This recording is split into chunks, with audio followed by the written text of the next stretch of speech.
이것은 이탈리아 푸른 꽃게의 집게다리입니다.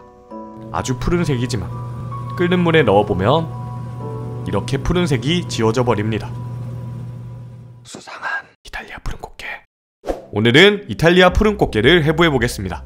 3달 전쯤 이탈리아 푸른 꽃게가 인터넷에서 떠들썩할 때 저도 컨텐츠로 만들어보려고 주문했었는데 이제 도착했습니다.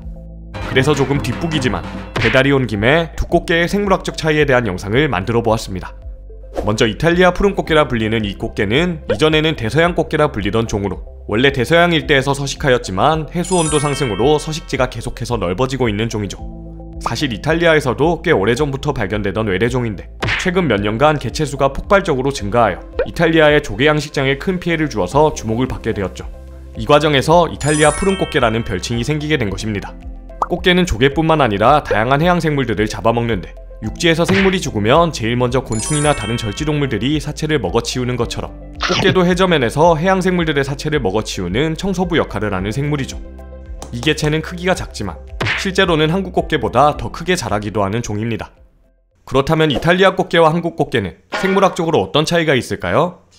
우선 인터넷에서는 항상 생물을 어떻게 부르는지에 대한 논쟁이 많은데 생물의 이름은 국가나 지역, 상업적 명칭 등에 따라 여러 형태로 불리기 때문에 학명으로 보는 게 가장 정확합니다. 지구의 생물들은 분류학에 따라 여러 단계로 분류되어 있는데 그중 가장 세부적인 단계인 속명과 종명을 함께 쓴 것이 학명이죠. 그래서 이러한 사실을 토대로 두 꽃게를 비교해보면 두 종은 같은 꽃게과에 속하지만 다른 속에 속하는 생물이라는 것을 알 수 있습니다.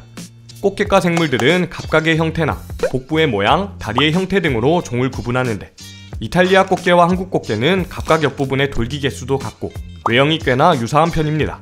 그래서 이들을 가장 쉽게 구분할 수 있는 차이는 바로 집게다리의 색깔이죠. 끝부분이 붉은색을 띠는 개체도 있는데 이것은 암컷과 수컷의 차이죠.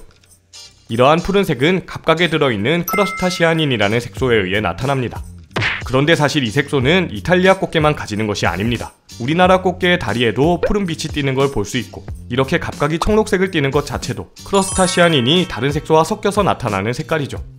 그런데 이러한 크러스타시아닌은 열을 가하면 쉽게 변성되어 색깔을 잃어버립니다.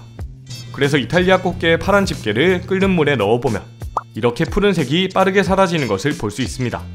그리고 꽃게 각각 내부에는 열을 받으면 붉은색으로 변하는 색소가 있기 때문에 열을 받은 꽃게는 푸른색이 사라지며 붉은색이 나타나게 되는 거죠. 신기하죠? 그런데 이처럼 두 꽃게의 차이는 외부 모습에서 몇 가지 겨우 찾을 수 있지만 사실 차이점보다 공통점이 훨씬 많습니다. 우선 꽃게과는 십각목에 속하기 때문에 둘 다 10개의 다리를 가지고 있고 헤엄에 적합한 형태인 납작한 몸을 가지고 있으며 5번째 다리가 헤엄다리로 변해서 바다를 헤엄치며 다니는 습성도 똑같죠. 그리고 입 주변에 부속지들이 있어서 먹이를 컨트롤하는 역할을 하는 것과 복부를 펼쳐서 눌러보면 이렇게 똥이 나오는 것까지 똑같습니다. 심지어 복부 모양이 좁은 것이 수컷, 넓은 것이 암컷이라는 점과 복부 내부에 들어있는 생식을 위한 부속지들까지 똑같습니다. 그렇다면 내부는 어떨까요? 이탈리아 꽃게의 갑각을 잘라서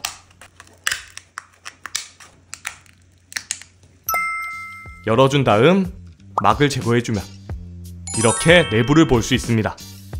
우선 갑각 내부 양 옆부분에 아가미가 위치하고 중심부에는 심장이 있고 그 주변에는 사람들이 가장 좋아하는 주황색 생식소 부분이 있습니다. 지금은 작지만 산란기가 되면 알이 가득 차오르게 되죠. 그리고 생식소 주변의 노란 부분은 간췌장으로 이 부분도 게장에서 사람들이 좋아하는 부위입니다. 그리고 여기 입과 연결된 위와 소화관도 볼 수 있는데 놀랍게도 이러한 모든 내부기관의 배열들이 한국 꽃게와 완전히 똑같습니다. 신기하지 않나요? 생물들은 하위 단계의 분류군에 함께 속할수록 외형뿐만 아니라 내부 구조나 생활 습성까지 더 닮아 있습니다. 그리고 이것을 거꾸로 생각해보면 생물들이 공통된 조상으로부터 여러 모습의 종으로 분화되었다는 사실을 느낄 수 있죠. 이것이 바로 찰스 다윈이 주장한 진화론의 기본이 되는 내용입니다. 이 때문에 분류학이란 학문이 진화의 증거가 되는 학문으로 여겨지는 것이죠. 생명은 참 신비롭죠? 마지막으로 맛도 비교해보았습니다. 이탈리아 꽃게와 한국 꽃게를 맛있게 쪄준 다음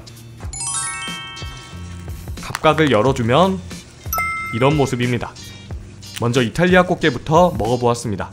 이탈리아 꽃게는 살이 아주 부드럽고 크리미한 느낌이고 여기 생식소 부분도 맛있습니다. 다음으로 한국 꽃게를 먹어보면 이탈리아 꽃게보다 약간 식감이 좀 더 퍼석퍼석하고 감칠맛이 더 많이 나는 것 같습니다.